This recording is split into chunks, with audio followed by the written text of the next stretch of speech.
What is going on, everybody? Welcome to another episode of Pickin Corners. This is somewhat of a weird... It's Black Friday right now. I haven't checked anything online. They try to tell you, you got 24...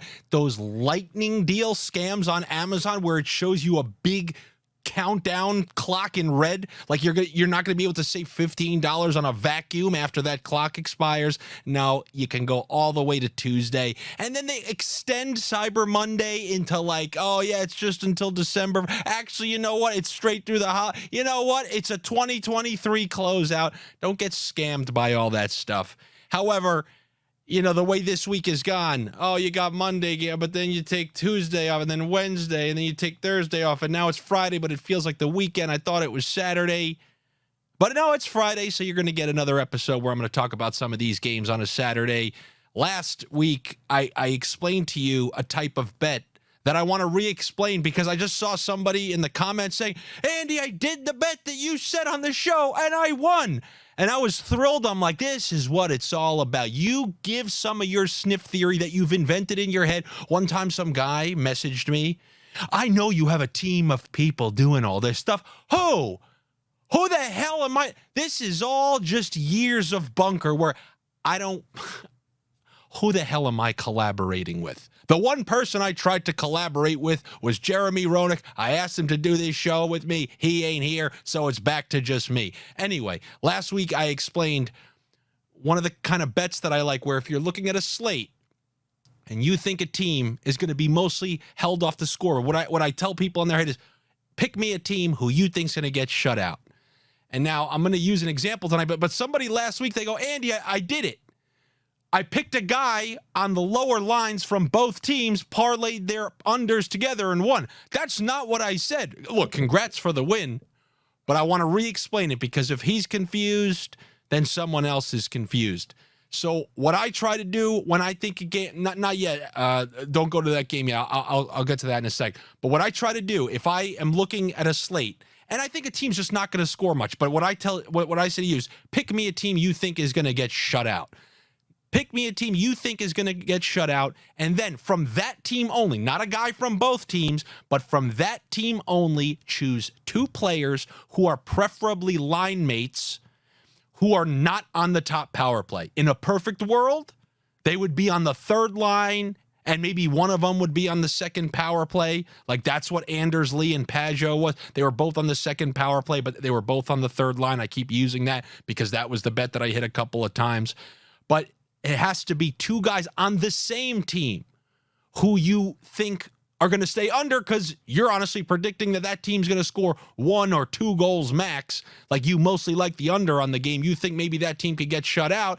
And just in case they score, you want to stay away from the heavy hitters on that team. That's what I try to do to maximize a correct sniff if I'm right on an under or something like that. So I gave one out on the channel on Odd Shopper on Friday. I said, I'm going to take a stab at this because I don't trust those Road Lightning and I like how Carolina's playing. So the pick that I gave out was let's go under on Nick Paul and Mikhail Sergachev. Now, the slight mistake I made in there was that Paul is on the top power play. I probably should have done Brandon Hagel, but I guess that's a little weird because Brandon Hagel is on that stacked top line with Point and Kucherov. So it's a little bit trickier, but since Nick Paul he only plays like that Killorn in front of the net position on the power play. It's not like he's working the top of it where he's always touching it. That was my calculated sniff. If they stay off the board, I think that those two, or if they happen to score 1 or 2, I think those two of the guys that they allow you to choose from are the least likely to register a point. So what I'm going to do is give you another one from a game that hasn't taken place. I was looking at this, I'm like, what's another one I can look at? Now, last week I said, and even on the channel I said, if we're taking any sort of unders, you got to make sure that you verify who's playing in net. So I gave the under 6.5 alt total for Dallas and Calgary. Now, also, Calgary on the road at Dallas is a team that I could potentially see. Like, I'm not going to do it for this one, but I would definitely think about it. This is a game where I could see some of these Calgary guys. So now here's how you do it. First of all, like I said, go to Daily Faceoff and make sure the starting goalies are who you need them to be. I don't want to be seeing any Wedgwood. So the first thing we're going to do is check the starting goalies for tonight's game. So if we can pull up the starting goalies, and here you can see we got Jake Ottinger. He's confirmed. And Jacob Markstrom. Now, remember, we're actually more concerned about the Ottinger side because if we're going to take 2 unders on the Calgary Flames. But anyway, if we're taking the under with it, which is sometimes what I suggest doing with this bet, we would like to see Markstrom in there as well. What the hell was that other freak's name again? It's Vladar or something like that. Yeah, so we're gonna want to confirm that both of these guys are playing, and it's unfortunate to say, but sometimes you truly don't know until like an hour before the game, which is why it's still questionable for Markstrom, but it says likely. That probably means he was the last one off the ice for the morning skate, which is usually indicative that's the guy that's going to be starting, stuff like that. So now let's go to a same game parlay where we're going to do the same thing that we did last week. Remember, we're looking for 2 line mates who are not on the top line, preferably not even on the second line, and definitely not on the top power play. So let's go to those Calgary Flames, see who we have to choose from. Now, on that same site that we just used to check the starting goalies, let's check those line combinations. And we're seeing, now go down to the power plays. I operate this backwards. I see, all right, who's on the second power play? And who should I be staying away from? See that first power play unit? That's who I want to be staying away from. So you saw Kadri as a third line center there. However, I don't necessarily like that because he's going to be on that top power play. So if they happen to click once, so if we go back up, I'm looking at that. So I'm looking at these line combos. We saw Huberdeau on the top power play. Now, if we go to see which players are available once again, for the same game parlay, and get ready because we're going to go back and forth. I'm just going to be double checking these. So Uyghur under a half. He's defenseman on the second power play unit. And then go back. I believe Mangiapane was, let me see. Mangiapane was, I think, working the point on the second one.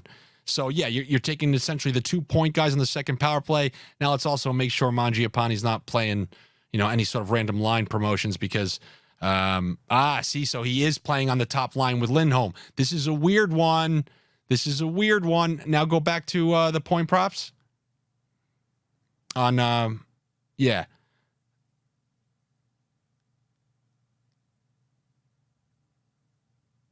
These are all the guys we have to choose from, huh? Okay, now go back one more time. And go to that top power play. Okay, and now go up to the second line. I think I spotted him. Yeah, okay, so we're going Backlund. And the reason I'm doing this is just like the Lightning game. I'm staying away from Huberdeau because he's on the top power play. I'm staying away from Kadri on that third line because he's on the top power play. I prefer to go with the second line center who's on the second power play with the second power play defenseman. That's how I'm going to operate this. We'll see if it works. Maybe all this work is for nothing, but I can assure you with other teams, it's going to line up way easier where you have someone on the lower lines and they're also on the second power play unit. We're going to go under on Uyghur and where is he? Go up. There you go. So that right there is at plus 130. If I was betting $100, I would do like 60 on this and then scroll up and go to the total goals. I think you got to total goals, second one down. And we'll take the under 6.5, which is like the bet that I gave. And there you go, plus 225. As I said on the video, not easy to hit plus 2,000 in the NHL, but it is easier to get to plus 225. It's with the NFL, I swear to you, there are things that I look at and I say, well, that's totally possible. Brandon Cooks getting 70 yards in a game is 1,000% possible. But when you look at what it takes to build a plus 2,000 NHL same game parlay, the C's need to part. So I do got to say, NFL gives you opportunities because I know you're all a bunch of pirates. Not many regular guys around here. But don't worry. I saw last week one person checked and he said, hey, I am a regular guy here.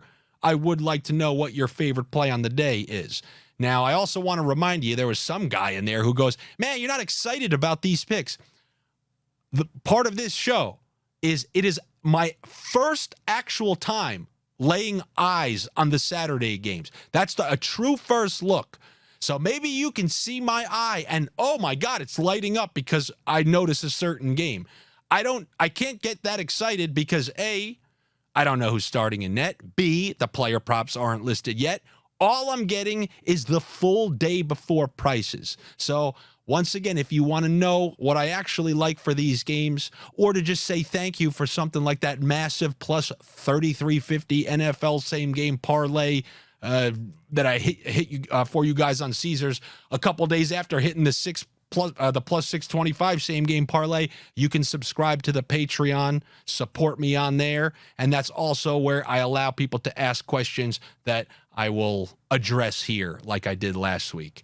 I didn't really get it too much this week, but if you guys do have anything that you want me to get to, those are my close sniffers on there. So if you want, subscribe there and you can support what I'm doing and also get yourself on the inside of what I like for the weekends. So I guess now is the time that you've all been waiting for.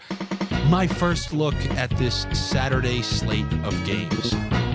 Bruins Rangers back-to-back day games. Boston hasn't lost 2 in a row. I mean, they haven't lost 2 regulation games in a row all year. This is a tough one, but we got Shesterkin yesterday, and we're going to get Ullmark. First thought,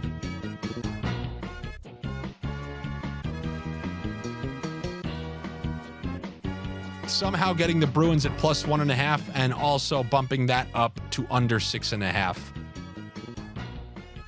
God, Jonathan Quick getting these shutouts is freaking absurd. I think Boston should win that one, and I also would probably take the under 6.5. Day game, both of them played the day before. I don't know. That damn Quick, I cannot believe it. I cannot believe that Jonathan Quick is one of the highest ranked goalies of all the goalies on this early NHL season. It's really unbelievable. Oh, the Kings! They made a bunch of you guys money. They were my second favorite play of the day on Friday. They're our early season money maker, but something that I told you guys that I'm going to try to do is basically never put you in a situation where you're clicking minus 278 on a game. I would never fault you for taking that with a player point prop, getting it to around even money or something like that. But they both played, and it's another situation where you're going to have two teams playing on Friday and Saturday. I'm pretty sure the Kings will have a little bit of extra rest to give them, I don't know, whatever, couple of hours of advantage. I don't know if that really means anything because the Canadians are young. But that's what I think there. Let's go to that next game. We got Sabres, Devils. If they're showing you 7, that's wink, wink, ruckus potential. I would do over 6.5. 2 points for a guy on each team, and just hopefully you can hit. Devils, by the way, you don't want to pay attention to defense. I told them they never had their defense and you never had your car, and that still remains. They're a couple games away from not having a car themselves. So Toronto, overtime loss. Pittsburgh will have considerably less rest. I mean, couple hours, but an old bunch of guys. I like how Toronto plays against better teams. Leaning Toronto. Also ruckus potential in this game. Next. So the Islanders are playing Philly right back at home again. And now Philly's going to have a slight rest advantage. The Islanders are going to be playing in Ottawa and then rushing back home. Sorokin has a great record against the Flyers. Ooh. I want to lean towards the over, believe it or not. I don't know. I think maybe you'll have 2 teams in the second half of back-to-backs. Flyers, they lost back-to-back games.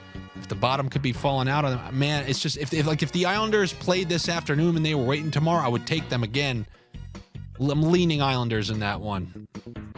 Now we got the Coyotes and the Vegas Golden Knights. I mean, it's just not worth it in games like that because the Golden Knights, you know, they just had a 2-1 grinded out win against a team that I feel like they really want to beat. Sending those playoff messages. Hey, remember when we beat you in the playoffs? Hey, remember when we beat you earlier this season? Hey, remember when we just beat you again? Now you come home and you play the Coyote. You gotta pay an arm and a leg, $240 against a cockroach team. You know the Coyotes are one of the cockroach teams. It's just a bad mix when you have a team who potentially is going to look over one and another team who's playing the Stanley Cup champions, where that's a barometer for where they're at. So just a bad chemistry mix. Oh, God. Is this Colorado? Off a day of... No, wait. Okay, they are playing the Wild. Yeah. Colorado's playing the Wild. Flames are playing. This is a good spot for Colorado. If Colorado loses against the Wild, and it's possible, Colorado is a weird team. If Colorado loses against the Wild, I'll take them to go home and get a nice win over the Flames. And then we got Canucks Sharks. It's just not worth it. And there you go. That's the Saturday slate of games. It's real weird with this day off, and then everybody plays back-to-back. So you know what you should do, because I didn't do it for you. Go check these teams' records on the second half of back-to-backs. Check the teams like, you know, Colorado. See who they started. Like we saw Shesterkin started in that Rangers game. Which games are getting the backup? Like the Islanders are starting Varlamov tonight, going back to Sorokin. So some of these teams are going to put their starter in first.